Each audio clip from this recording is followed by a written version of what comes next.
padayon nga suporta o sa inyong pag-celebrate atong 80th birthday niya sa nilabay na Marso 28. Daghang kayong salamat. Ang sunod nga pagpasalamat gikan kanako para sa inyong tanan. Daghang salamat sa inyong padayon na suporta kauban ang ako ang mga kaopisina sa Office of the Vice President sa inyong padayon na suporta o pagsalig kanamo taliwala sa mga hagit, sa pandaot o pagpalisod-lisod sa amoang opisina. Daghan kayong salamat nga anaa gihapon mo.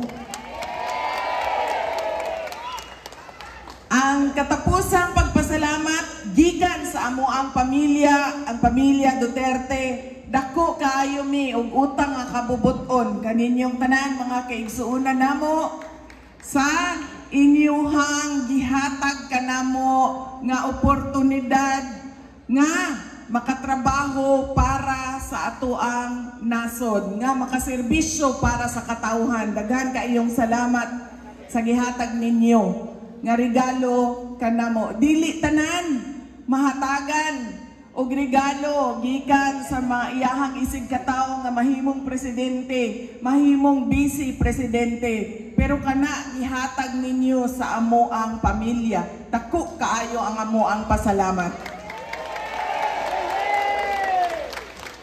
Kay ba mo kanang kaganina ba April 28 man karon no, gikan man ko og Cebu. Gikan ko og Cebu kagabi na kampanya mi dito sa Cebu City og sa Mandaue City og sa Karkar. Pagkahuman, ditabok mi kaganinang buntag dinhi sa inyo sa Bohol. Pagtanaw nako sa pitsa, anak ko ay April 28 pa man, sayang wala mi kaabot sa pista sa May 1. Murag magulat na lang kung piyesta din eh. Kung saan ko na lang ako ang kampanya. Kabaw mo, sukad bata pa ko, makadungog na yung kuanang piyesta sa Bohol nga mulubog daw ang isla sa Bohol panahon sa Mayo.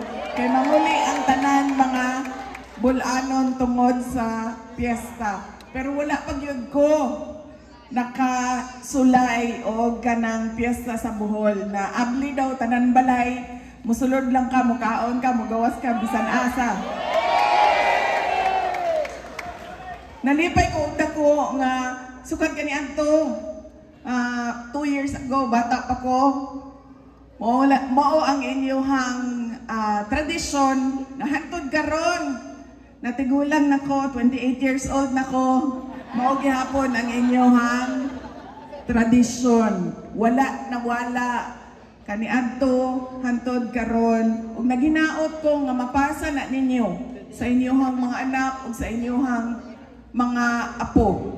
Ang pag-celebrate nato sa ato ang mga fiesta, pagpasalamat sa Ginoo sa grasya nagigasa sa ato ug sa ato ang mga pamilya ug sa ato ang lugar dinhi sa Bohol. O ang sharing, ang paghinatagay sa bisan kinsa na isig katawo nga walay pili makasulod sa mga balay-balay. Sa sunod na lang pohon, mobalik ra ko para sa kay kinahanglan pa ko moderecho para sa kampanya. Mobalik na pud mi og Leyte para sa amo ang kampanya sa mga musunod na adlaw. Pagkaman motabok nami padulong Mindanao para pod sa mga senators. Ang daghan sa ato ang problema sa nasod kay bawo mo tungod sa ato ang batasan. Paunsa ta mupili og ato ang mga leader.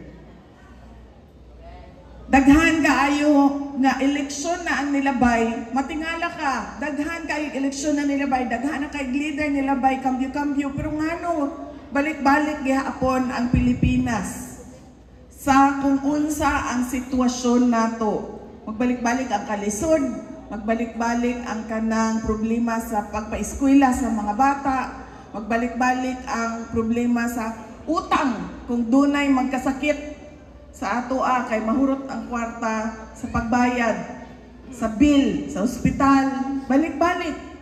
Pero daghan ang kaayong nagsaad, balik-balik. Bisan asa ko matuyong madungog nako Duterte. Basig nalimot mo ha, nga dili baya ko kandidato karong umaabot na eleksyon sa Mayo. Hapit na gyud kaayo ang adlaw sa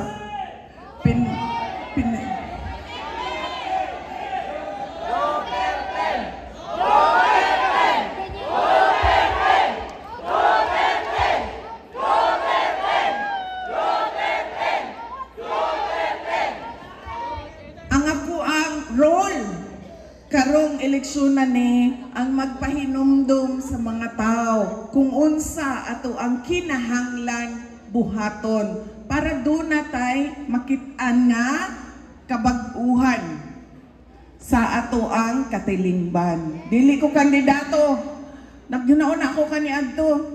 Di na ko mo apil og kampanya 2016 ni kampanya ko kay bawo baya mo no diri baya ko sa Bohol, naka-realize, nakamatikod nga tingalig murag mudaog man tingali ni si PRD atong 2016. Kung mudaog man siguro ni siya kay pag-abot namo dinhi atong 2016 nga nagbus rami kauban ang ako ang mama o mga classmate nako sa high school. Daghan kaayo ang tao nga gisalubong sa bus. Bas ra to ha, walay kandidato.